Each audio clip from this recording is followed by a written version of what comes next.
kamu tahu di dalam Injil Yesus marah disebut Tuhan. Dikatakan oleh Yesus, pada akhir zaman banyak orang berseru kepadaku, Tuhan, Tuhan, bukankah aku sudah berbuat demi namamu, mengusir setan juga aku demi namamu, bahkan aku menyembuhkan orang juga demi namamu. Tapi aku, Yesus ini ngomong, tapi aku akan mengatakan kepada mereka, aku tidak mengenal engkau, enyahlah kau, hai si pembuat kejahatan. Yesus marah dianggap Tuhan. Maka di dalam Yohanes, Yesus mengajarkan 2 kalimat syahadat. Yesus katakan bahwa inilah hidup yang kekal itu, bahwa mereka mengenal hanya engkau, satu-satunya Allah yang benar, dan Yesus Kristus sebagai utusannya. La ilaha illallah, Yesus Rasulullah, bukan Tuhan.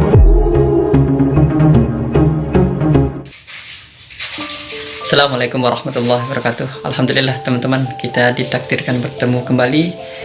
Semoga teman-teman semua sehat selalu, dan kita akan langsung mendengarkan pelajaran. Ini video penuh hikmah dari seorang mu'allaf yang luar biasa. Insya Allah penuh dengan ilmu. Langsung saja kita lihat dan bereaksinya bersama-sama. Bismillah. Assalamualaikum warahmatullahi wabarakatuh. Bismillahirrahmanirrahim. Alhamdulillahirrahmanirrahim. Ashadu la ilaha illallah wa la syarika lah, wa ashadu anna Muhammadan abduhu wa rasuluh. Wassalatu wassalamu ala sayyidil anbiya wal mursalin wa ala alihi wa sahbihi ajma'in, amma ba'du. Hadirin muhtarami, para alim ulama yang saya cintai, juga saya hormati, bapak-bapak kiai, segala nikmat karunia hanya milik Allah Subhanahu wa Ta'ala yang telah menyempurnakan agama kita dan memberi kita petunjuk untuk memberi jalan terbaik menuju surga. Alhamdulillah kita dipertemukan di sini tanpa ada suatu halangan, suatu apapun. Salawat dan juga salam kita tunjukkan kepada junjungan kita, Nabi kita, Nabi Muhammad Sallallahu Alaihi Wasallam, yang kita nanti-nantikan saatnya kelak di yaumul qiyamah. Allahumma amin. Saya ketir di sini, Pak. Ternyata jemaahnya banyak sekali, luar biasa. Saya bangga menjadi orang Islam kalau begini caranya, luar biasa. Di sini belum ada yang mengenal saya, ini Pak Niku. Belum. Bolehkah saya memperkenalkan diri dulu? Karena katanya kan tak kenal maka tak sayang, ya. Jadi saya ingin disayang, saya mau memperkenalkan diri dulu. Nama saya lahir procok dengan nama Eve Hansen. Karena, karena orang tua saya, bapak saya namanya Lee Hyung Hwan dan mami saya namanya Sim Hyun Yoo. Karena kakek saya namanya Lee Hong Do. Nah, berarti terbukti bahwa saya keturunan orang Cina. Betul. Tapi walaupun saya Cina di sini, mungkin ada teman Cina di sini juga. Kalau misalnya ada, saya bersyukur ada temannya. Tapi kalau tidak ada, saya tidak ingin dipandang sebelah mata. Karena katanya kan cari layangmu sampai ke negeri Cina ya Bu ya. Alhamdulillah sekarang Ibu nggak usah ke Cina, Cinanya sudah sampai di sini. Alhamdulillah itu. Dan karena saya bangga orang Cina masuk Islam, orang Islam masuk ke Indonesia saja yang membawa adalah orang Cina. Muhammad Chengki, yaitu Muhammad Chengho, itu kan orang Cina Bu. Bahkan ketika Muhammad Chengho balik ke negeri Cina, digantikan generasi penerusnya Bun Sueho. Bun Sueho adalah Sunan Ampel. Oh, Sunan Ampel ternyata Cina Bu. Sunan Ampel punya 2 anak, Sunan Derajat sama Sunan Bonang. Bonang itu kan bahasa Indonesia, ya kan? Aslinya namanya Bun Al, karena bapaknya namanya Bun Sueho. Agama saya adalah mantan kafir. Mantan kafir. Saya bangga dengan sebutan mantan kafir, Pak, Bu. Karena apa? Saya mantan dari tim sukses gereja.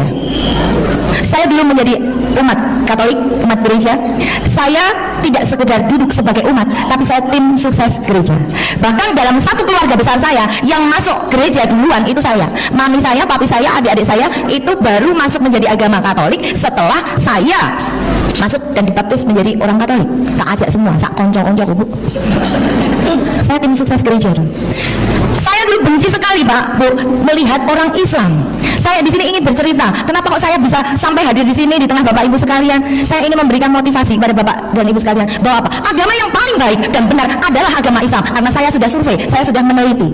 Saya dulu bencinya luar biasa dengan orang Islam, apalagi saya dilahirkan dalam keluarga Cina. Kalau pulang gereja ketemu dengan ibu-ibu kok jilbaban, saya itu ngomong sama teman saya Bu, ketulak dulu, WTS baris berbaris, WTS wanita tahan suhu, panas-panas jilbaban. Betul, saya benci sekali. Bagaimana saya tidak benci dengan orang Islam? Karena yang terdoktrin di dalam otak saya, Islam itu hanya agama yang senang ribut dan ribet. Bagaimana tidak ribut dan ribet? Sekarang jawab bareng-bareng. Yang jawabannya beda dewe, selain dewe, mesti orang patek waras. Coba didengerin Bu, teman kanan dan kiri. Kalau jawabannya berbeda, pasti agak nggak beres. Pak, Bu, agama apa sekarang? Seng bola bali, ribut, kehilangan sandal sepatu di tempat beribadah.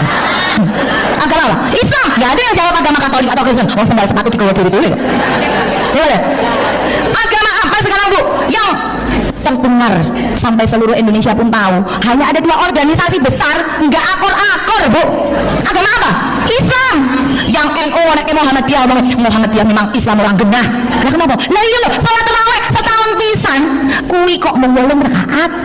Nanti yang Muhammadiyah mau naik NU kira pakai Islam. Lah kok iso? Lah iya, salat tarawih setahun pisan, mosok suratnya pendek-pendek. Saya paling seneng kalau ketemu orang Islam model seperti ini, Bu. Langsung tak cedeki, memang paling bener kayak aku, rasa salat. Iya, Bu. Saya ngomong sama orang Islam, wong Islam, ngapa toh? Kowe kok milih agama kok rekoso-rekoso? Mbok milih agama ki sing seneng-seneng wae kaya aku mbiyen. Ora usah dadak salat 1 hari 5 kali, tapi 5 hari 1 kali ning gereja seneng keplok-keplok, nyanyi-nyanyi, ora dadak jebles-jebles ke batuk. Nah, saya ngomong gitu dulu, Bu, sama teman-teman saya. Ngapain? Neng gereja lo dandan ayu-ayu nganggo seksi-seksi, ora kenal satir. Jadi jakor lanang wedok bareng ya oleh. Enak toh? Itu saya dulu betapa bencinya saya dengan orang Islam. Sampai suatu saat Allah memberikan dan menuntun saya kepada hidayah yang saya terima. Saya dituntun Allah kerja di lingkungan orang-orang Islam. Profesi saya itu dari Senin sampai Kamis adalah seorang pengacara atau advokat. Saya ngurusi di pengadilan orang cerai, orang rujuk, orang rebutan warisan, uang nyolong, uang korupsi, uang tukang ngapusi. Urusannya dengan saya di pengadilan setiap hari Senin sampai Kamis. Tapi katanya jadi orang Islam dunia akhiratku tuh imbang. Akhirnya Jumat sampai Minggu saya pakai untuk full ibadah. Ketika saya bekerja di lingkungan orang-orang Islam, visi dan misi saya adalah mengkristenkan teman-teman saya yang Islam. Betul. Saya masuk kantor tanda salib, pulang dari kantor tanda salib lagi, mau makan tanda salib, selesai makan tanda salib, mau masuk ruang sidang pun saya tanda salib, karena itu adalah tanda kemenangan orang Kristen. Begitu saya melakukan hal itu, teman saya risih. Dia bilang, tak kanan ikut ngopo tokit mau kok saya laler wae. Saya marah, Bu. Ini kurang ajar, orang kenal tanda salib. Lalu teman saya bilang, tak omong iyo, agamamu ki salah, kok dipeloni. Saya semakin marah. Akhirnya apa yang saya katakan? Sing salah ki agamamu. Kok iso? Lah yo, agama Islam kuwi agama paling mulai nasional. Lah kok iso? Lah sing ngentut silitmu kok sing mbok raupi raimu. Lalu teman saya bilang katanya, ya ora apa-apa, lek nek mumet belum dokter kok ya dokter milih kok nyontek kok ya bokong. Ning kaya sirai mari. Saya jengkel itu, Pak. Karena kejengkelan saya pergi ke toko buku, Bu. Di toko buku saya mencari pedomannya orang Islam. Apa? Al-Quran. Di sini Al-Quran semua, Bu. Alhamdulillah, Bapak juga Al-Quran enggak? Alhamdulillah bukan alkohol nih, Pak nih. Semoga tidak. Ketika saya membeli Al-Quran, kan kalau di toko buku yang gede itu kan Al-Quran dibungkus plastik, Bu. Saya pilih yang paling besar, saya pikir yang paling besar itu paling lengkap. Saya bawa pulang. Ketika di rumah saya buka. Begitu saya buka, saya gedek-gedek. Iki salah cetak. Cetakannya salah. Lah wong tulisan kaya benang bundet cendol kreteng ini kok gitu. Akhirnya saya kembali lagi ke toko buku. Begitu saya kembali ke toko buku, saya bilang, iki tulisan apa ini aku lamuten. Saya ditukar Quran, tafsir dan terjemahan. Tidak ada cita-cita saya dengan membeli Al-Quran, tidak ada sedikit pun cita-cita saya untuk menjadi orang Muslim. Tidak pingin aku jadi orang Islam. Wong kayaknya ribet banget jadi orang Islam. Tapi saya membeli Al-Quran, ambisi saya, visi saya membeli Al-Quran adalah untuk mencari kesalahan Al-Quran. Saya ingin menunjukkan ke teman-teman saya yang Islam, Quranmu salah, rasa lu mau masjid, lu mau gereja wae. Tapi ternyata ketika saya mempelajari Quran dari depan ke belakang, saya nggak tahu kalau baca Quran harus dari belakang ke depan, Pak, ya wali apa lah. Tapi subhanallah, Bu, walaupun Quran dibolak-balik, saya tidak menemukan satu kalimat pun yang salah di dalam Al-Quran. Saya jatuh cinta pada Al-Quran. Lalu di hadapan saya ada 2 kitab, Bu, yaitu satu Al-Quran dan yang satu Alkitab. 33 tahun saya menjadi orang Nasrani, saya belum pernah meneliti isi dari Injil. Lalu tergelitik saya, lah Quran dia tak pelajari, orang ono sing salah. Saya akhirnya ingin sekali mempelajari, jangan-jangan sing salah Injil kuwi. Karena saya nggak pernah belajar, Bu. Akhirnya saya buka Injil. Ketika saya membuka Injil, saya kaget luar biasa. Karena apa? Saya mendapati sebuah ayat di dalam Injil, di dalam Imamat 11 tertulis, haram bagimu makan babi dan binatang berkuku belah lain, bahkan bangkainya pun jangan kamu sentuh. Saya kaget, tak walik nih, ini Injil, ini Alkitab isinya. Saya baca lagi, ternyata memang orang gereja itu haram makan babi. Saya mereview lah, aku kalau misa diajak romoku dulu, pastor, karena saya ada putra-putri altar yang melayani romo di mimbar. Itu saya setelah misa di Sendang Sono, pulang itu saya diambil di warung, ditukoke tongseng kiri. Nggak omong Ibu, ya orang Cina bilang hauce sencingnya, hauce enak, Bu, karena saya belum tahu ayat ini. Ternyata ini tidak boleh, ini diharamkan. Bukan Alkitabnya yang salah, tapi menurut saya penerapannya yang tidak pas. Akhirnya saya buka lagi tentang Injil. Saya jadi nafsu bukanya, karena saya ingin jadi pintar. Ketika saya membuka Injil, akhirnya saya menemukan sebuah ayat di dalam Alkitab juga. Di dalam Korintus tertulis, "Hai wanita, kenakanlah tudung pada kepalamu, jika tidak, botakin saja rambutmu. Pantaskah seorang wanita berdoa tanpa menggunakan tudung pada kepalanya?" Ayat berikutnya tertulis, "Seorang wanita yang berdoa tanpa menggunakan tudung pada kepalanya sama dengan menghina dirinya sendiri." Itu berarti wanita harus berjilbab. Tapi tak survei di gereja yang jilbaban kok mung suster. Saya dalam hati apa surga niku mung dipek suster. Zaman saya di gereja, saya pakai baju model bupati, Pak. Cina kok mulus, buka paha tinggi-tinggi. Model baju kemeja segwilda memperlihatkan sekitar wilayah dada. Puting beliung kelihatan sedikit. Nah, saya ini kan orang Cina. Kalau muter-muter lari pagi di alun-alun, model pakaian saya pakai celana model SMS kok, Pak. Selangkangan metu sidik. Itu gaya busana saya dulu, nggak berukut-berukut begini, Pak. Gitu. Dan ternyata ini ayatnya diatur bahwa seorang wanita harus menutup auratnya. Saya kaget luar biasa. Saya jadi merasa digobloki ya. Saya buka Injil lagi, ada pesan untuk bapak-bapak, Bu. Dikatakan di dalam Kejadian, "Hai laki-laki, sunatkanlah daging kulitmu sebagai perjanjian antara aku dengan dikau." Allah yang ngomong. Artinya lelaki itu wajib untuk bersunat, Pak. Sunatkanlah daging kulitmu sebagai perjanjian antara aku dengan dikau. Berarti wong lanang kan pada sunat. Karena sunat selain untuk keindahan, karena sekarang untuk keindahan juga, Pak, modelnya beda-beda. Keindahan, kesehatan, juga untuk kenikmatan. Dia mau ibu-ibu. Bapak tuh jawab, sing merasakan nikmat ibu-ibu.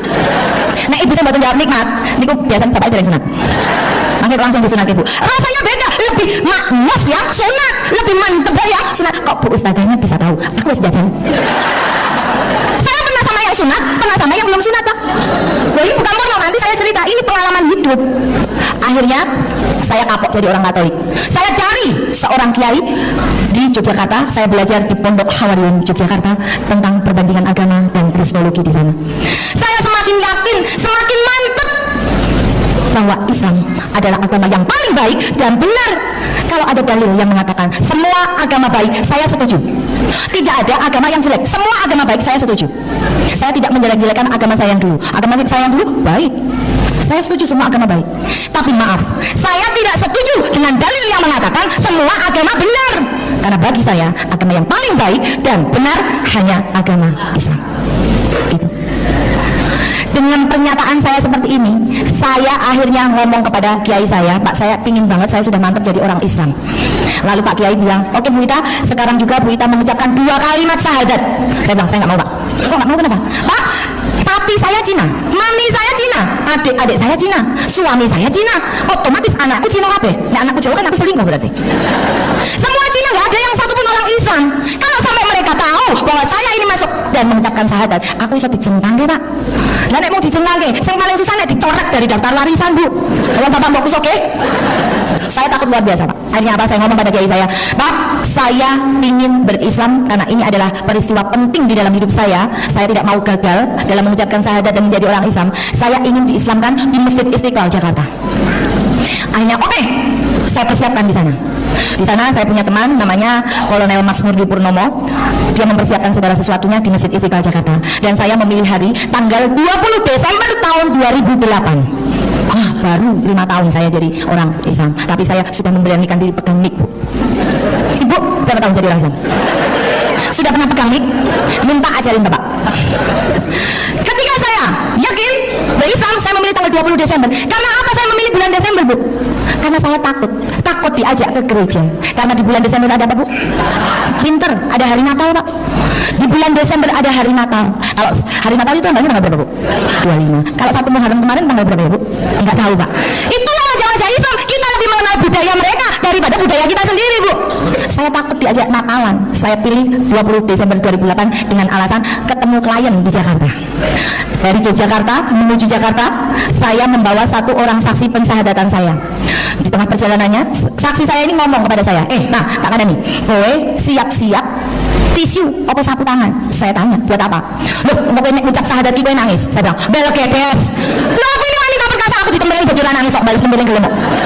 Enggak mungkin cuma ngucap 2 kalimat syahadat aku nangis. Enggak percaya saya.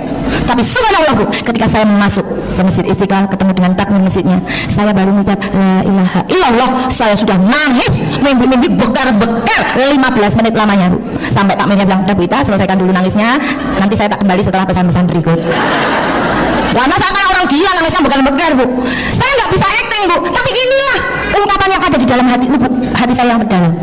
Dan ketika saya sudah selesai menangis, saya mengucapkan 2 kalimat syahadat dengan baik. Dan akhirnya saya diberi surat keterangan memeluk agama Islam. Dan ini bukti pengislaman saya. Di sini saya bukan penyelundup. Ini bukti Islam saya luar dalam, dikeluarkan oleh Masjid Istiqlal Jakarta tanggal 20 Desember 2008. Mungkin bukti pengislaman saya lebih lengkap daripada Bapak dan Ibu di sini. Itu. Ketika saya mengucapkan 2 kalimat syahadat, saya merasa ada sesuatu yang sejuk sekali masuk di dalam lubuk hati saya. Saya tersungkur, saya bertobat karena saya melihat dosa-dosa saya yang dulu berapa puluh orang sudah saya masukkan ke dalam gereja. Saya menyesal sekali. Dan sejak itu memang saya bernadar Bu, bahwa saya hidup atau mati, saya akan terus menyampaikan bahwa inilah Islam. Islam itu indah, dan saya akan membongkar dogma-dogma gereja yang saya terima. Saya bernadar saat di Masjid Istiqlal. Saya itu ngisi pengajian di Purbalingga, di Jakarta, ini di Kediri, besok di Bekasi. Alhamdulillah Bu, saya tidak pernah mau menerima bisaroh, karena bagi saya itu bukan makomnya. Ini hanya ini ilmu yang saya miliki. Saya nggak pernah mau menerima uang. Ini pernah dibantah oleh seorang kiai, berarti Bu Ita ini menghalangi orang bersedekah. Oh enggak, saya menerima. Mau enggak, siapa yang mau bersedekah? Di rumah saya itu membina 59 orang mualaf, baik dari gereja Katolik, dari orang Cina yang terbuang dari keluarganya. Saya tampung, saya bina untuk belajar sholat bersama, belajar iqra bersama. Alhamdulillah mereka senang. Dan monggo sedekah dengan mereka boleh saya terima, mau sedekah mukena boleh, sajadah boleh, iqra boleh, gula teh ya tak tompo, gitu. Saya malah kemarin ditanya sama jemaah, "Oh, lah bisarohnya gimana?" Aduh, saya nggak usah dikasih bisaroh, saya beliin kursi plastik aja 1. Kenapa? Di tempat saya setiap malam Rabu Legi, saya itu menggelar pengajian yang dihadiri kurang lebih 700 orang. Karena saya hanya ingin ngayomi mualaf-mualaf loh. Jangan khawatir, teman kita banyak. Nah itu biasanya saya kan selalu sewa kursi. Lah padahal kas mualaf ini nggak ada, karena saya tidak pernah menarik uang dari mualaf-mualaf. Saya niat saya menyenangkan mereka Bu. Dan saya kekurangan kursi, saya minta 1 kursi aja. Nek sak jamaah setiap ngisi sak kursi kan lumayan. Ya. Dan ini untuk sedekah dan bermanfaat, setiap sebulan sekali silakan dipakai. Alhamdulillah. Ketika saya mengucapkan 2 kalimat syahadat Pak, Bu, saya bernada seperti itu dan saya yakin bahwa diri saya sekarang sudah menjadi orang Islam. Ketika saya menjadi orang Islam, saya tahu hak dan kewajiban orang Islam. Ketika saya menjadi orang Islam, kewajiban saya sebagai orang Islam adalah sholat 5 waktu. Sholat 5 waktu. Saya jadi orang Islam, modalnya itu cuma punya 2 doa Bu. 1 syahadat, 2 Al-Fatihah. Lainnya saya belum kenal. Kalau gaya sholat, saya tahu. Gaya sholat ada berapa Bu? Ada Bu? Nah, Ibu sebenarnya dari wong Islam yang diteliti apa? Yang diteliti dompet Bapak tuh Bu. Dompet Bapak yang 10.000, ngamuk. Kayak kisah Pak, mau jajal deling-eling kayak kisah. Rondong di sibuk parani. Gaya sholat pernah ngerti? Pernah enggak Bu?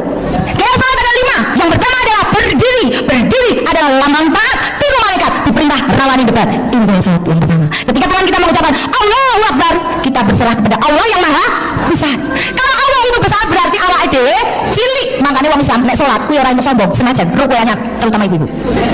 Ibu-ibu cok pamer Pak. Rukuyannya boleh salat mepet-mepet ra karuan. Bismillahirrahmanirrahim. Men kalian ngerti nek rukuyannya. Ini mboten sah Ibu. Itu Bu, itu gaya salat yang pertama. Ketika kita Allahu Akbar, sedekah ini kita belajar jadi mayit Bu. Nek mayit niku tenang apa kecil-kecil Bu? Tenang, dan nek ngomong Allahu Akbar, sedekah ana tamu totok-totok assalamualaikum, rasa dadak dijawab waalaikumsalam, kula nembe salat tenggorien, mboten sah Bu. Mengki lejarno bae. Ini. Itu gaya salat yang pertama. Gaya salat yang kedua adalah apa Bu? Rukuk. Rukuk adalah lambang menghormat. Karena awak dhewe rumangsa wis dikei nikmat, kedep ambegan ngentut angop Bu, orang bayar ning kelurahan. Kita hanya dimohon untuk menghormat kalau sing maringi nikmat, masa kalah karo kewan. Sapi bar dipakani jenengan nak turun nang wah. Niku mboten Bu. Alhamdulillah. Jenengan kalih sapi. Halo, entok jenengan rumah. Halo, mboten Bu, dia bertasbih subhanallah. Jenengan kalah karo entok. Tawon niku zikir Bu. Allah. Mboten medaya tekel cetem lagi. Mangke tak jenengan. Ya Allah. Kita jangan sampai kalah dengan binatang Bu. Kita manusia ini diciptakan paling sempurna daripada makhluk yang lain. Gaya sholat yang ketiga adalah sujud. Sujud adalah lambang mohon ampun. Kenapa kok batuk sing Jebles deh, kok tutup sikut apa bohong? Karena provinsi dosa yang terbesar manusia berawal dari sini, Bu. Utak nyolong, utak ngapusi, utak rasan-rasan, utak ngebut bojone tanggane, Pak. Iki mesti teko kene. Ya kan? Makanya kita mohon ampun, apa nek utak rasan-rasan ibu-ibu. Pengajian ini cok ono sing rasan-rasan, Pak. Sebelah nyenggol, delok iki lho, cincinnya Siti anyar meneh gitu, cincin. Sebelah meneh. Jawab, lha yo utang terus sepuluh ku urung bayar lho. Kok cincin wis ganti-ganti wae. Sebelah meneh jawab, alah kuwi mesti imitasi. Itu mas kuwi imitasi aku perlu tuku. Ibu-ibu, Pak. Ya karena keturunan Hawa, Pak. Nek Bapak Adam, mas karo wong lanang kadang, Bu. Wong lanang ki meneng salah pun ya salah kok, Bu. Ngoten. Saja wong lanang bali pengajian, Bu. Bali pengajian ke wong kotok-kotok. Bu, buka pintu, Bu. Bojomu balik lho, Bu, buka pintu. Begitu dibuka pintu, itu ya buka pintu. Neng karo japak, Pak. Langsung lanangan itu semprot. Dasar wong lanang ra perasaan, ora seneng nek bojone meneng. Hah? Minggat kowe kono. Masya Allah, Bu. Wong lanang yo meneng wong Adam. Saya meneh bali pengajian, ke wong lain wedi nggo kunci dhewe. Tekan ngarep omah, sandal jepit dicangking, sarung dicenting. Buka pintu ceklek, wes alon-alon banget dilala. Ibu dereng sare. Begitu buka cek. Astagfirullahaladzim, Mak. Jenengan iku mlebu mek dhewe kaya maling. Bapak, ya meneng kok Adam. Melas karo wong lanang kadang. Disempak-sempak terus malah survei membuktikan rondo karo buku kuwi lho, teh. Rondo, bapak lemes dicelatu terus susu mati. Nah. Pak, nek jenengan dilalah nasib elek untuk bojo sing kaya ngono kuwi modele pun tak boten sah dijotosi mangke gak ketemu kula teng pengadilan. Disikini mawon mangke mati-mati karo PDW, Pak. Soale sing jenenge mau wedok kuwi nek ngamuk tambah di sauri kuwi kaya gudeg digaruk. Tambah ubo. Dinengke mawon mangke tak meneng dhewe kentekan kata-kata. Wong niku kuncine. Wong saya pernah kok, Pak. Saya itu pernah marah sama suami saya. Bojoku yang meneng wae. Sosial kesal dhewe. Begitu kesel kan ketika kita marah itu otak bekerja dan jadi sepaneng akhirnya pusing. Begitu pusing aku yang melembek bojoku. Pi, Mbak aku tolong lho dipijet, aku mumet banget. Apa yang terjadi? Suamiku itu pijetnya enggak sini, Bu, tapi sini. Saya bingung, lu mau mumet kene kok mbok pijet iki piye? Lah, kowe kan sedih ngene to. Iki sarape kesel, munggah nih. Masya Allah. Dan nurutane kok nek wong lanang, Bu. Melas, Bu. Wong memang wanita diciptakan untuk menang-menangan, Bu. Coba 5 jari sing nggo ngalem paling apik iki jempol. Jempol namanya apa, Bu? Ibu jari, bapak jari lawan ya meneng. Ya kan? Gedong adanya gedong wanita, gedong bapak enggak ada, ku meneng bapak. Ora apa-apa. Ya. Lagu kasih ibu, kasih bapak ora ono ku apa-apa. Bapak yuk bagiannya apa, Bu? Bapak pocong. Ya lho, mesakno lho bapak. Bapak walah dadi wong wedok kok nekat. Wis iki irok wae sing aku katok. Kan ketok ora gelem kalah wong itu. Itu, Bu. Jadi atas dosa-dosa kita ini kita mohon ampun dengan bersujud, Bu. Gaya sholat yang keempat adalah duduk. Duduk adalah lambang mohon berkah, minta rezeki karo Gusti Allah. Tapi, Bu, catatan penting, Allah tidak selalu menuruti keinginan kita, tapi Allah selalu memenuhi kebutuhan kita. Subhanallah. Karena cinta itu tidak selalu menuruti. Gimana, Bu? Ibu gak ada putra? Gak ada. Kira-kira ibu sayang gak dengan anaknya, Ibu? Sayang banget. Orang oleh diutang-utangnya di anak-anaknya, dan anaknya senang. Gimana, Bu? Kalau ibu punya anak umur 7 tahun kan jalur motor fiction, kira-kira ditumbaskan buatan, Bu? Enggak. Kalau nggak dituruti kenapa, Bu? Katanya sayang, Bu.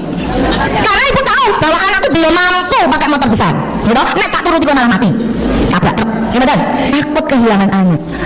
Demikian juga Bu, jenengan kok sholat, dongone sholat kok pingin sugih, ini kok pancet melarat kowe. Apa Gusti Allah kirim minta rezeki salah alamat kowe. Gitu. Mboten, Bu. Sebenarnya Allah tuh ingin ngomong kepada kita semua, kowe pakai melarat, neng kowe iki sehat, kudune kowe iso matur alhamdulillah. Kowe iki nek tak kei sugih, kowe iki durung kuat. Engko nek kowe tak kei sugih, apa-apa dituku, apa-apa dipangan, malah mencret. Nek mencret bendino mencret, orang rampung-rampung mau mencret, akhirnya kau mati, kendaraan cairan. Amalmu belum cukup. Ini, Bu, rahasia ilahi.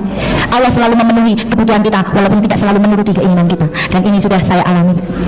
Gaya salat yang kelima adalah salam. Salam adalah lambang kemasyarakatan. Ketika kita diberi rezeki, kita harus melihat kanan dan kiri kita, Bu. Jangan sampai ada saudara kita non muslim yang justru mau pengen kancani dewe wong muslim, Bu. Itu saya pelakunya dulu. Dan modalku main supermi, indomie, pakaian bekas, obat-obatan gratis, biaya pendidikan gratis. Takoni meneh wong Islam. Tak kei, tak bayar di sekolah, sesuk mau gereja. Gelem gelem ngicrik wong Islam dulu gereja. Mari kita sebagai muslim rapatkan barisan untuk menengok kanan dan kiri kita, siapa saudara Islam kita yang masih kekurangan. Mari kita ulurkan tangan kita untuk membantu mereka. Karena sedekah ini bisa untuk memperpanjang umur, Bu, ternyata. Contoh yang paling sederhana, Bu. Ibu punya ayam 2, siji ngendokan, siji ora tau ngendok. Lebaran iki mbak kira-kira sing dibelah sing ngendokan apa sing mboten? Sing mboten, ya toh? Padha. Malaikat Israil nyekel nyawane Mbah Tumi cek pipek pengen karo Gusti. Malaikat aja wong kuwi. Kuwi lomo kuwi pendak masjid ora dadi-dadi, musola ora dadi-dadi, wong kuwi sregep sedekah. Aja sing kuwi kae lho sing mau tau sedekah cekelen. Salah sedekah ngono ayo nek dipleter karo malaikat. Kecekel sebelah. Apa? Sedekah ini untuk memperpanjang umur, Bu. Saya punya cerita. Saya itu hanya pegang duit 260.000 rupiah, Bu. Saya punya 3 orang anak. Ketika saya menjadi seorang janda, saya bingung. Waduh, saya punya 3 orang anak dengan 2 pembantu, saya cuma tinggal pegang 260.000. Apa yang harus saya lakukan dengan uang 260.000 ini? Saya tanya anak-anak saya satu persatu. Ternyata dari 3 orang anak, yang jawabannya paling mengena di dalam hati saya adalah yang paling kecil, yang TK. Dia katakan gini, "Mah, kasihin orang aja, Mah. Jadi kalau kita butuh apa-apa kan kita bisa dikasih orang." Jawaban sangat simpel, Bu. Tapi akhirnya saya kembali berpikir, iya, dikasih ke orang itu artinya disedekah, oke, supaya kita mendapat berlipat ganda. Langsung saya mengajak 3 orang anak saya pergi panti asuhan 250.000, saya sumbangkan ke sana. Saya cuma tinggal pegang 10.000 untuk sarapan besok pagi. Saya nggak mikir besok mau makan apa, saya nggak kepikir, Bu. 250 saya kasih panti. Luar biasa. Setelah saya selesai makan sarapan pagi, ada orang datang ke rumah saya itu nangis, Bu. Saya dicerai sama suami. Tapi saya nggak mau cerai sama suami saya masih cinta sekali. Udah suami saya mau nikah lagi nggak apa-apa, yang penting saya nggak dicerai. Tolong Bu, saya dibantu. Oke, Bu. Bikin surat kuasa ke saya. Udah saya mau bayar berapa aja sama Bu, yang penting saya nggak jadi cerai. Oke, deal. 10 juta gimana, Bu? Saya tahu orang kaya nih. 10 juta gimana, Bu? Ya, nggak apa-apa, tapi saya baru bawa 5 juta, Bu. Nanti yang 5 juta siang saya antar. Subhanallah, Allah memberi gantinya 250.000 diganti 10 juta, Bu. Alhamdulillah. Ini pengalaman saya. Ketika saya menjadi orang Islam, modal saya cuma 2 doa. Daya sholat saya tahu. Apa yang saya lakukan, Bu? Saya cari imam di masjid. Tapi ternyata masjid tidak seperti gereja. Kalau di gereja 24 jam romo pastor ada di gereja. Cari sewaktu-waktu pasti ada. Begitu saya mau sholat asar, saya ketinggalan makmum. Tengok kosong, masjidnya melompong, nggak ada imam, nggak ada siapapun juga. Padahal waktu asar sudah hampir habis. Saya bingung, saya langsung berwudu. Habis wudu, saya cari imam, nggak ada. Wes, pokoknya niatnya aku sholat. Apa yang saya lakukan? Allahu Akbar, sahabat. Allahu Akbar, Al-Fatihah. Allahu Akbar, sahabat meh. Allahu Akbar, Al-Fatihah. Tekan salam isi sholatku sahabat Al-Fatihah. Saya belum bisa. Tapi alhamdulillah, Bu, saya yakin sekali sama malaikat saya sudah ditulis sholat. Karena bonus pengikut Nabi Muhammad punya niat baik kok belum bisa kesampaian, insya Allah sudah ditulis baik. Ini kan dia niat munggah kaji, nih duit belum ngumpul-ngumpul, nih niat banget, Bu. Insya Allah sama malaikat sudah dicatat kaji pisan. Allahumma amin. Itu. Begitu saya pulang, saya belajar sholat dengan baik, saya sudah pintar sholat. Begitu ada berkumandang, saya masuk kamar mandi, wudu, masuk kamar tak kunci. Tak kunci, wedi bojoku karo anakku ngerti. Karena saya masih takut. Akhirnya kegiatan saya ini diamati oleh suami saya. Ini kan bermasjid bengok-bengok, bojoku kok mesti bukan lagi ngopo. Bayangkan, Bu, suami saya itu beratnya 110 kg. Kuat toh? Makanya Pak, hati-hati dengan ibu-ibu. Ibu ini kuat, boleh barang lihat-lihat. Begitu dia penasaran, dia manjat kursi, ngintek di jendela. Saya lagi sholat, langsung dia bengok. Oh alamah, nah Cino gemblong. Aku sholat dia mau gemblong, Pak. Jajan. Saya sudah saya keluar dari kamar, saya sudah persiapan ini bakal mesti di sana ini. Betul. Begitu saya keluar dari kamar, bojoku langsung, "Jabong, tak kandani kowe." Saya dulu aku mbiyen burung dadi Islam wani kowe ngomong tak sampluk kowe. Tapi wong saiki aku wis dadi Islam, di Islam diajarkan bahwa kita sebagai wanita itu harus patuh, harus bakti kepada suami. Ini penting di dalam Islam. Aku nggak berani, aku harus patuh karena engkau masih suamiku di sini. Saya duduk. Akhirnya suami saya bilang, "Nah, tak kandani ya. Kowe kuwi sarjana. Mawi kowe ki S2. Kok kowe gelem-geleme digobloki wong SD Imbas surat tamat. Kiaimu kae SD Imbas surat tamat kamu. Kok kowe gelem-geleme nurut karo SD Imbas surat tamat. Lah piye mah kepiye? Loh, ngapain kamu itu seorang sarjana? Kamu tahu bahwa bumi itu bulat. Ngapa kowe ndak salat madhep kiblat? Wong bumi bulat tak Tuhan ning diwe ketemu wong muter-muter ya ning kono. Kalau ibu bapak dapat pertanyaan gini bingung. Untung saya sudah pintar, Pak. Ketika saya dapat pertanyaan seperti ini, saya langsung tidak berbicara tentang Al-Quran karena suami saya tidak percaya dengan Al-Quran, percayanya kepada Alkitab. Saya bilang, "Pak, sengongkon aku sholat madhep kiblat itu adalah Alkitab. Di dalam Alkitab tertulis dengan jelas. Di situ dikatakan sujud dan berdoa kepadaku sesuai dengan arah baitu yang kudus." Berarti ada arahnya. Bahkan pemindahan kiblat dari Masjidil Aqsa di Yerusalem, Masjidil Aqsa di Pak, pindah ke Mekah, itu pun diatur di dalam Injil. Yerusalem, Yerusalem, engkau akan ditinggalkan oleh anak-anakmu dan rumahmu ini akan menjadi sunyi. Pindah ke Mekah. Diatur pemindahan di dalam Injil, luar biasa. Lalu suami saya kaget, kok wis pinter. Lalu suami saya bilang, "Loh, Mah, omongmu biyen wong Islam ki wong goblok. Piye ora goblok? Lah wong sing ngentut silite kok sik diraupi raine. Lah kok kowe saiki malah pancet ketularan goblok." Saya waduh senjata makan tuan. Akhirnya saya menjawab dari segi Alkitab, "Pak, aku wudu itu yang mengajarkan aku wudhu dan bagaimana cara wudhu itu ada di dalam Injil. Di Injil dikatakan, basuhlah dulu tangan, kaki, dan mukamu jika engkau hendak sujud dan berdoa kepadaku. Loh, orang mau basuh silit, Pak. Tangan, kaki, dan muka seperti saudara-saudara saya orang Islam. Suami saya marah, panggilan anak saya. Sini semua, 3 orang anak saya cewek dipanggil. Lihat, mamamu ini lagi gila. Dia lagi kesurupan setan. Kamu jangan pada ikut-ikutan. Luar biasa, Pak. Protes anak saya yang baru, dia bilang, Mama, aku tidak suka ya Mama masuk jadi orang Islam. Saya tanya, kenapa? Mama kan tahu Islam itu agama jahat. Kok kamu tahu kalau Islam agamanya orang jahat? Mama nggak tahu. Yang ngebomin gereja itu semua orang Islam. Ya benar, betul. Mama tahu saya Puji yang suka kawin sama anak kecil itu juga orang Islam.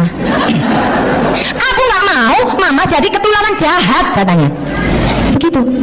Akhirnya saya bilang, oh memang betul Islam di Indonesia seperti itu wajahnya. Tapi coba kita survei ke luar negeri.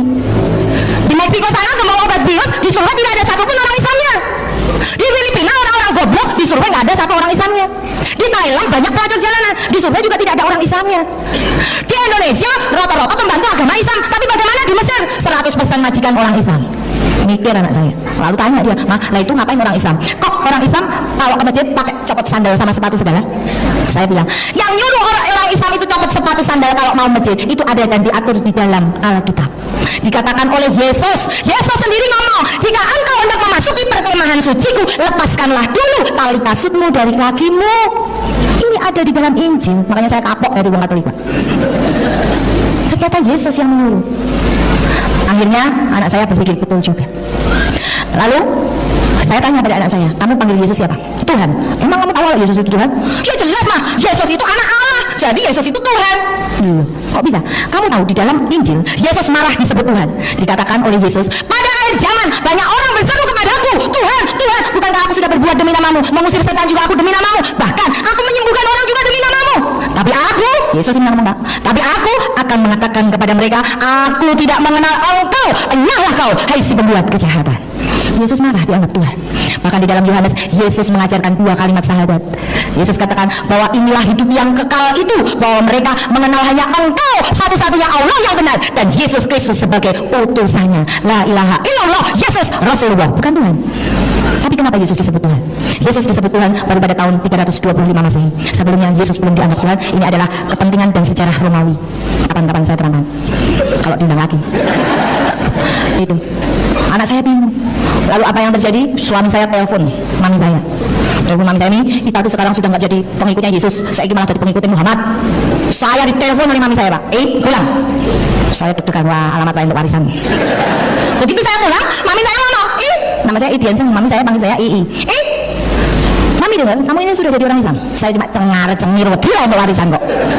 Lalu mami saya ngomong lagi, oh ya, nek kowe dadi wong Islam, kuwi padha wae mopotai wong tuamu lho. Saya masih bingung, kok Islam dipotoki karo tai ya? Saya bingung, Pak. Ketika mami saya ngomong, kalau kamu jadi orang Islam, yes, mami lamen nguruk gereja meneh. Saya langsung, yes, benar nih, aku udah jadi Islam. Mami nggak usah ke gereja lagi. Mending ora gereja, ora masjid, ora kerja, kantor duit. Mami saya langsung malah gendeng. Oh kita sekolah ke dhuwur-dhuwur ora kuat kopi kok udah dijeglek. Betul, Pak. Akhirnya mami saya panggil Romo dari Wamena. Diskusi dengan saya sampai setengah 3 pagi. Saya berdiskusi dengan Romo, ini kebenarannya mau makan babi nggak boleh. Wong itu kudu kerudungan. Kenapa kok Romo makan babi? Dan kenapa Romo kok juga nggak sunat? Ini diatur ini mau. Apa kata Romo? Romo katakan itu kan perjanjian lama. Sekarang kita hidup di perjanjian baru. Saya ngomong, loh, tapi kita lihat di perjanjian lama. Di dalam perjanjian lama ada tertulis, Allah sendiri yang ngomong bahwa aku tidak akan mengubah hukumku dalam 1 kuota pun sebelum langit itu runtuh. Harusnya kan mau perjanjian lama baru atau modern, hukum tidak boleh berubah karena langit belum pernah runtuh. Dan saya ngomong kepada Romo, udah gini aja Mo, nggak usah berdebat. Saya besok pagi ke gereja lagi Mo. Asalkan Romo bisa menemukan di dalam Alkitab bahwa Yesus itu agamanya Katolik. Besok aku mau gereja nih. Sampai foto PT nggak ketemu. Betul Pak. Tapi saya bilang pada Romo, Mo, saya bisa menunjukkan bahwa Yesus itu agamanya Islam. Di dalam Markus dikatakan ketika di antara para muridnya Yesus memimpin doa, dengan Yesus maju sedikit di antara murid-muridnya dan merebahkan tubuhnya ke tanah. Artinya Yesus maju sedikit di antara murid-muridnya kan jadi imam dan merebahkan tubuhnya ke tanah, artinya sholat sujud. Itu. Nah, saya jadi kapok jadi orang Katolik. Ternyata Yesus itu Islam, Bu. Makanya saya membahas tentang 17 alasan menjadi pengikut Yesus yang setia harus berislam. Karena ternyata Yesus itu Islam. Saya Saya jadi mu'alaf baru 5 tahun, tapi saya sudah menerima timu dari mana-mana. Saya siap. Bahkan saya diancam, saya siap. Karena apa? Di dalam saya berdakwah, saya pernah ada orang datang ke tempat saya, dia mengatakan begini, Bu Ita, saya tidak setuju dengan dakwahnya Bu Ita. Saya tanya, kenapa? Dakwah mana yang tidak setuju, Pak? Dia katakan bahwa berani sekali Bu Ita mengatakan Yesus itu bukan Tuhan. Saya ngomong ke orang itu, Pak, kalau ingin tahu, ingin diskusi bahwa Yesus itu bukan Tuhan, mari masuk ke rumah saya, mari kita diskusi secara damai. Saya punya bukti 101 bukti di dalam Injil. Yesus sendiri yang mengatakan dirinya bukan Tuhan. Apa jawab dia? Saya tidak butuh diskusi dengan kita. Lihat saja kita, suatu saat pasti kejadian. Saya kaget. Oh, Anda mengancam saya? Maaf Pak, saya tidak pernah takut dengan ancaman terminal seperti itu. Saya katakan pada saudara, ketika saya sudah melangkah maju menjadi seorang Islam, saya tidak akan pernah mundur satu langkah pun. Justru dengan ancaman ini, aku bengok, saya seru. Saya tidak pernah takut. Mungkin bisa saja dengan uang jenengan saya masuk sel, bisa. Karena ada beberapa oknum polisi yang mungkin doyan duit, bisa saya masuk sel. Tapi hikmah yang saya terima ketika hal itu terjadi, saya diberi waktu lebih banyak oleh Allah untuk saya lebih mendalami Al-Quran dan Alkitab di dalam sel. Apa kalau dengan dia tidak suka dengan saya, dia sewa orang untuk membunuh saya ditembak, dar, saya mati, insya Allah mati saya husnul khotimah. Allahumma amin. Dijemput oleh bidodoro surga. Bidadari kan itu Bu, aku pengennya berwarna itu Pak. Nah, saya tidak pernah takut. Kenapa? Di dalam saya berdakwah, saya sudah mengalami 2 hal buruk di dalam hidup saya. Pertama, saya harus cerai dengan suami saya. Kedua, saya menjadi hubungannya tidak baik dengan keluarga besar saya karena mereka kecewa. Kenapa dulu saya mengajak mereka masuk gereja, sekarang malah pilok sendiri. Itu adalah peristiwa yang paling buruk di dalam hidup saya. Ketika saya sudah memutuskan menjadi orang Islam, saya masih takut saat itu Pak. Karena apa? Saya curhat pada Allah. Karena apa? Allah katakan, kan kalau curhat sebaik-baiknya curhat itu hanya kepada Allah. Kita satu hari ikrar 17 kali, iya karena butuh, iya karena kain. Gak usah curhat dengan siapa. Saya curhat pada Allah Bu. Saya katakan pada Allah, Allah aku tuh jadi orang Islam, pingin kasih itu sob. Tapi kenapa? Suamiku belum mau jadi Islam. Dan aku pingin Pak. Kiku-kiku kan sedih ngapain limo. Karena aku nambah dosa sama dengan berzina. Gimana Bu? Nah aku masih muda kok Pak, doyan. Nambah di setiap hari saya nambah dosa. Nah aku jadi orang sama dosanya oke. Saya curhat pada Allah. Dan Allah langsung memberikan petunjuk. Suatu saat saya ngonangi bahasa Indonesia apa? Mengetahui, memergoi betul. Memergoi bahasa Jawa Bu. Saya mengetahui itu tadi. Mengetahui bahwa suami saya berzina dengan pembantu saya. Astagfirullah. Ayu ning ngono kok iso bojone selingkuh. Apa meneh ibu-ibu sing rapate ayu. Kencang wae Bu. Betul Pak. Saya masih belum sadar saat itu bahwa ini ada petunjuk Allah. Pertama, tak nengok. Kedua, tak anggap khilaf. Ketiga, baru saya sadar ini petunjuk Allah bahwa saya harus lepas dari suami saya. Akhirnya saya ngomong pada suami saya, cerai aja. Kata suami, oke, cerai dengan kamu gak masalah. Tapi bondong gak aku anak gue. Oke, boleh. Saya bawa 3 orang anak Bu. Saya bawa 3 orang anak, harta saya berikan ke dia, hotel saya berikan ke dia, karoseri mobil saya berikan ke dia, semua dibawa. Saya hanya membawa 3 orang anak dengan uang 600.000 rupiah. Saya kontrak di sebuah rumah. Nolongso saat itu Bu, ternyata tadi saya abot banget. Aku butuh ngakani anakku dewi, tidak ada bapaknya. Anak ikut saya semua. Anak saya kebutuhannya sangat luar biasa karena terbiasa hidup enak. Nangis Bu, tapi saya di depan anak tidak pernah menangis. Saya menunjukkan bahwa saya adalah wanita yang benar dan kamu harus jadi seperti mama. Saya menangis hanya setiap saya tahajud dan duha. Duha saya 12 rakaat, tahajud saya 8 rakaat. Saya tidak pernah mau ketinggalan. Ketika saya curhat pada Allah, Allah memberikan anugerah yang luar biasa. Pada saat itu rumah yang saya kontrakin itu dijual, mau dijual. Nah saya kalau dijual saya tinggal di mana Bu? Saya kontrak di seorang janda. Ya udah kalau kita mau beli ya dibayar aja. Ya udah Bu, nanti saya bayar. Tapi saya belum pegang duit Pak. Duit harganya berapa? 600 juta. Aduh, gimana caranya? Saya daplak pokoknya kontrak di sini daplak. Saya nggak tahu harus kemana lagi. Akhirnya dia pinjam duit saya 2 juta saya pinjemin, 1 juta saya pinjemin. Akhirnya alhamdulillah lunas 600 juta. Dengan perjuangan saya. Itu pun Allah masih memberikan anugerah lagi pada saya. Zamannya Ayu Ting Ting Bu, saya dikasih Bujang Ting Ting. Bujang Ting Ting Bu. Alhamdulillah. Akhirnya dia melamar saya tanya, loh kamu nggak takut Bob nikah sama janda anak 3, apa kamu nggak rugi? Loh, aku ini malah orang paling untung sedunia. Lah kenapa? Beli 1 dapat 4 kok. Alhamdulillah Bu. Dan alhamdulillah bisa menjadi imam di dalam keluarga saya. Saat itu anak-anak saya pun belum mau Bu jadi orang Islam. Berbahagialah kita dilahirkan dalam keluarga Islam, ibu bapak menjadi orang Islam. Ini semua ini Islam semua ya Bu. Nah saya tak tanya, ibu kok milih agama kok Islam? Terus nabinya siapa Bu? Nabi Muhammad. Lalu sing ibu senengi kuwi kira-kira agamane sik apa jatuh cinta sik mbek nabine sih Bu sajane? Milih agama kok dadak Islam, milih nabi kok dadak Nabi Muhammad. Sing mbok senengi kuwi agamane sik apa jatuh cinta sik mbek nabine Bu? Hah? Bapak? Nabinya, betul. Jatuh cinta dulu pada nabinya karena di Ali Imran 31 dikatakannya Pak. Qul in kuntum tuhibbuna wa fattabi'uni yuhibbukumullahu wa yaghfir lakum dzunubakum wallahu ghafurur rahim. Artinya apa Bu? ambe. Padahal ibu paling seneng lagu itu ya, Tombol Hati katanya Pak. Tombol hatiku 5 perkara nih, kaping pisan maca Quran sama maknane. Sama Bu. Dereng, nek maca Quran sampun maknane dereng nggih. Nggih, muga-muga meningkat. Berarti niku lagune salah tak gantine mawon Bu. Tombol hatiku 5 perkara nih, kaping pisan maca kanca sama remeng. Sama Bu. Sampun Pak, ibu-ibu Pak. Ya, itu artinya Bu, katakan Muhammad, jika umatmu mereka itu mencintai aku, mencintai Allah, senanglah dulu pada nabinya, baru senang pada agamanya. Seperti saya pada pagi hari ini, saya ditelepon Pak Agus Rahmat. Pak Agus Rahmat ya? Pak Agus Rahmat ya. Telepon saya Bu Ita ngisi di Kediri, di Kadi. Ini nggak langsung Bu, pakai proses telepon dulu saya diseret Pak Agus ke sini. Ibu kenal dengan Pak Agus Rahmat Ibu? Kira-kira orangnya baik apa elek? Baik, mau ngomongin rawani ngomong elek. Insya Allah Bu, kalau Pak Agus ini baik, sing digawa ya apik. Demikian juga Islam. Islam sing gawa siapa Bu? Nabi Muhammad. Nabi Muhammad sing gawa, sing gawani sing maha kuwasa. Kon ngedungke karo para menungso sing pengen urip mulya ning alam donya, ning syaraté kudu salat sedina sampun Ibu. Sing bedake awake dhewe karo kethek Bu, niku salate Bu. Kabeh binatang mangan langsung tutuk, betul? Ya? Cup. Mung kethek sing mangan yang tangan sik gak dilebok cangkem padha karo menungso. Yo menungso sing niru kethek apa kethek sing niru menungso kula mboten paham. Ya padha semua model gaya kethek kita bisa. Yang membedakan nek kethek ora salat, awake dhewe salat. Dadi nek jenengan mangan dalu kok diambung bapak mboten tau salat berarti padha karo diambung. Rungokno Pak. Bapak nek ngatus iku mangan dalu kan jenengan piye numpak ibu ora tau salat kok ditumpaki berarti apa numpaki? Wong loro setel padha ora salate kan berarti kethek tumpak-tumpakan karo kethek. Mau. Itu Pak. Ini yang membedakan kita. Ketika saya punya diberi Allah anugerah, kita kayak bujang, ting Islam, sunat, ternyata memang rasanya beda. Ini ceritanya. Suami saya Cina dulu, enggak sunat Pak, bujel, enggak enak, biasa aja. Tapi begitu ketemu bujang ting sunat, rasanya maknyes tenan Pak. Ini memang sudah diatur. Memang ini hukum wajib sunat itu untuk para laki-laki.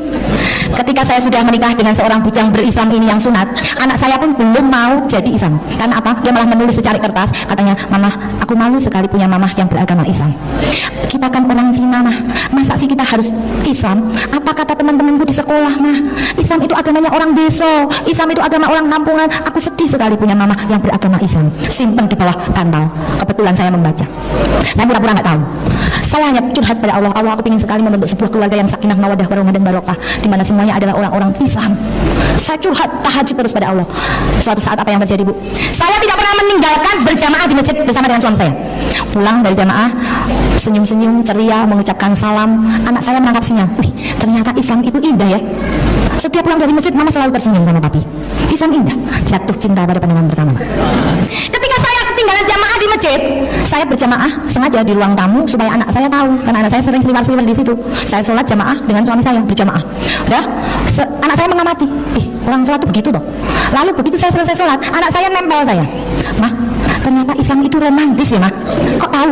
Nah itu Mama setiap habis sholat, Mama selalu nyium tangannya papi selalu nyium keningnya Mama. Ternyata Islam itu romantis ya Mah. Iya, dia berpikir cukup lama ngelamun tak nenggewai. Wes kuno jatuh cinta pada Islam. Betul Mah, pulang saya dari kerja mau parkir mobil di stop oleh anak saya. "Mah, tunggu dulu Mah." "Kenapa?" "Mah, ini sudah setengah 4 sore. Mah, boleh nggak Mah? Mama antar aku ke pasar." "Ngapain?" "Aku tolong beliin mukena sama sajadah Mah." Saya pikir, buat siapa? Siapa yang ulang tahun siapa? Kita kan orang kita kan lebih senang mengenang hari ulang tahun ya, tapi ulang tahun diraya-rayain. Wae ulang tahun ya tuh kok roti tar dinyanyi kayak happy birthday to you. Wae kaget tangi langsung ngamuk-ngamuk. "Apa kowe ngomong apa kowe? Kurang ajar. Bocah saiki karo wong tua kurang ajar wani bedes-bedes ke. Bae krungu bae kan iki bedes turu, iki bedes." Kita boleh Bu mengikut gaya mereka, tapi jangan sampai kita dicap sebagai golongan mereka Bu. Boleh merayakan ulang tahun asal niat awalnya dibenerin dulu, niatnya untuk sedekah, diisi dengan doa. Boleh. Betul. Anak saya bilang, "Mah, enggak Mah, itu buat aku." "Boleh nggak sih Mah kalau aku nanti maghrib ikut sholat di masjid walaupun aku belum dibaptis secara Islam?" "Dipikirnya masjid ada baptis." "Boleh nggak Mah ke masjid kalau belum dibaptis?" "Boleh." Alhamdulillah 3 orang anak saya ikut sholat semua di masjid. Alhamdulillah. Dan malah tidak hanya segitunya, hanya ikut-ikutan sholat. Anak saya bilang, "Mah, boleh nggak Mah aku ikut latihan baca Quran di TPQ? Tapi kan aku belum bisa malu ya Mah. Gimana caranya biar aku nggak malu Mah?" Saya panggil guru privat ke rumah. 3 orang anak saya akhirnya sudah pintar baca Quran. Bahkan ketika saya deres terus salah, di stop sama anak saya, Mama, apa ini tadi Mama bacanya apa? Ini salah Mah, ini bukan A, ini nga. Subhanallah, lain bukan A Mah, ini nga. Alhamdulillah saya tidak pernah marah. Ya ini watawasobil hak, watawasobis sober. Kan ada ibu-ibu zaman sekarang nek pilih anaknya malah ngamuk. Nek ngomongnya nek, ayo, memang doa sih. Anak kon berdoa pinter. Giliran ibu pilih anaknya emplak-emplok ibu ke susu. Anaknya, hayo, ibu belum doa. Halah cah cilik ngepi apa? Aku wis bongo dalam hati. Ada yang rapal ibu jajal bu. Ini loh bu, kasih kesempatan anak untuk mengkritik kita supaya dia menjadi berjiwa besar dan merasa oh aku itu bisa. Itu yang saya bangun di dalam keluarga saya. Dan alhamdulillah bu, keluarga saya menjadi keluarga yang insya Allah dengan doa bapak dan ibu menjadi keluarga yang sakinah mawadah warahmah dan barokah. Sekalipun hujatan demo di mana-mana, saya mohon doa supaya saya bisa tetap istiqomah apapun yang terjadi. Saya tidak takut dibuang oleh siapapun karena saya mendapat ganti saudara sebegini banyak. Allahumma amin. Dan inilah alasan 17 alasan kenapa saya menjadi orang Islam. Yang pertama karena Yesus ajarkan dia kalimat syahadat. Di dalam Yohanes 17 ayat 3, inilah hidup yang kekal itu, yaitu mereka mengenal Engkau satu-satunya Allah yang benar dan mengenal Yesus Kristus yang telah Engkau utus. La ilaha illallah, Yesus Rasulullah. Ini. Dan yang kedua, Yesus menyuruh menyembah hanya kepada Allah, tidak kepada yang lain. Ini ada di dalam Matius. Semua saya katakan semuanya ada footnote-nya. Yang ketiga, sunat berkitan seperti tadi yang saya jelaskan. Ini diatur di dalam beberapa ayat Kejadian dan Lukas.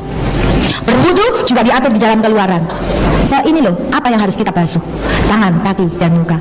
Mandi junub saja bu. Dulu saya malas jadi orang Islam. Hanya entes kepenak-kepenak ngono isu-isu kon keramas barang kena bumbu. Tapi ternyata di Injil pun diajarkan bahwa seorang laki-laki yang ketumaman itu harus mandi besar. Ini junub. Jilbab di dalam Korintus tadi sudah saya ungkap bahwa perempuan itu wajib untuk berjilbab. Yang ketujuh, sholat menghadap ke kiblat. Ini diatur di dalam Mazmur. Hukum qisas dikatakan bahwa Islam itu adalah agama jahat, agama keras. Tapi loh, coba kita lihat di Injil pun justru diajarkan jika perempuan itu mendapat kecelakaan yang membawa maut, maka engkau harus memberi nyawa ganti nyawa, mata ganti mata, gigi ganti gigi, tangan ganti tangan, kaki ganti kaki, lecur ganti lecur, luka ganti luka, bengkak ganti bengkak. Ini kan balas dendam. Larangan menggunakan uang diatur di dalam Injil. Kenapa saya membahas Alkitab? Rukun iman salah satunya kita wajib percaya kepada kitab. Ini betul. Kitab itu kan ada 4, Taurat, Zabur, Injil dan Quran. Kata siapa Injil itu hanya milik orang gereja? Tidak, Injil juga milik kita. Tapi Injil yang mana dulu yang harus kita ikuti? Ini. Yang ke-10, haram makan darah termasuk babi. Haram makan babi. Lalu haram minum minuman keras. Saya dulu ngomong kepada anak saya heran kenapa Romo di setiap ekaristi selalu minum anggur. Saya tahu itu anggur karena saya adalah pengurus Romo di mimbar. Dikatakan di situ bahwa Romo mengacungkan anggur ke jamaahnya, dikatakan inilah darah Yesus Kristus yang menghapus dosa dunia. Saya tahu kalau itu anggur dari mana. Saya adalah misdina putra putri altar. Kalau Romo itu nggak doyan anggur, cuma dicecep tok saya ngendaknya aku. Jadi aku tahu kalau itu anggur. Padahal anggur diharamkan.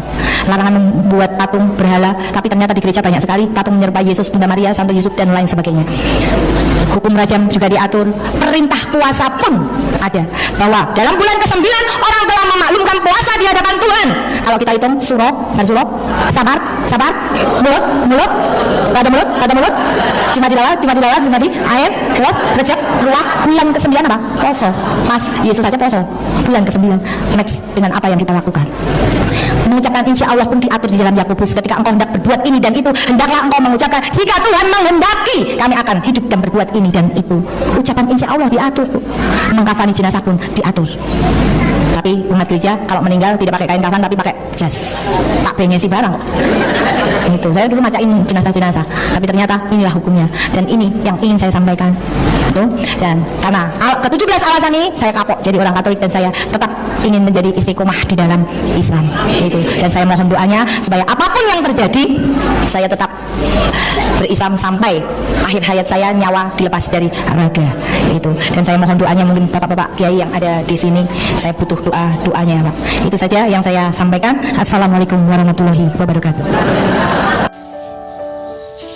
Subhanallah, sangat banyak sekali ilmu yang kita dapat dari beliau Ustadzah yang mu'alaf ini. Semoga amalnya selalu mengalir kepada beliau dan semoga kita bisa mengamalkan apa yang baru saja kita dapatkan ilmu dari beliau. Beliau dikabarkan sudah kembali ke rahmat Allah, meninggal dunia, tapi ilmu yang beliau tinggalkan kepada kita insya Allah penuh dengan barokah. Insya Allah ilmu yang beliau tinggalkan penuh dengan manfaat semoga menjadi amal jariah beliau. Ya teman-teman, kita akan bertemu lagi di video selanjutnya. Silahkan subscribe untuk mendukung channel ini, semoga semakin berkembang. Assalamualaikum warahmatullahi wabarakatuh.